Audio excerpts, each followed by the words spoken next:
All right, bringing new sporting fields to bring new fans. That's the idea behind expanding Gilmer City Park. Phase 1 is just weeks away from completion.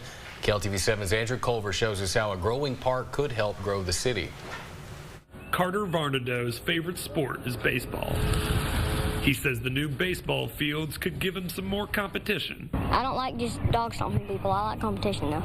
Carter's father, Dustin Varnadoe, works for the Gilmer Baseball Association. He says the new fields could add a central hub between Dallas, Texarkana, and Shreveport. The association plans to add tournaments at City Park. Tournaments will generate revenue for the city. You're talking about new hotels, new restaurants, new buildings, subdivisions, all that kind of stuff coming here. Phase 1 consisted of adding 4 baseball fields, 6 new soccer fields, and converting 3 existing baseball fields into softball fields. Mary Bullock with the city says the park upgrades could lead to population growth and homes increasing in property value. From what I understand from the association, they've actually had record-breaking numbers this year for kids who have actually signed up for the associations. We are really excited to hear that.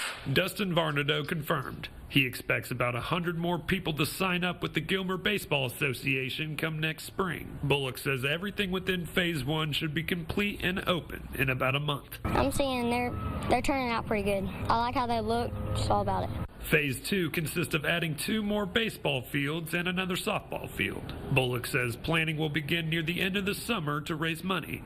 There is no cost associated yet. The baseball fields should be open by next weekend. Andrew Culver, KLTV7 News. Just in time, the city plans to add an outdoor fitness area next to that playground. A $60,000 grant from the National Fitness Campaign will help pay for the $200,000 project. They plan to break ground in the fall, by the way. We'll be right back. Don't go anywhere.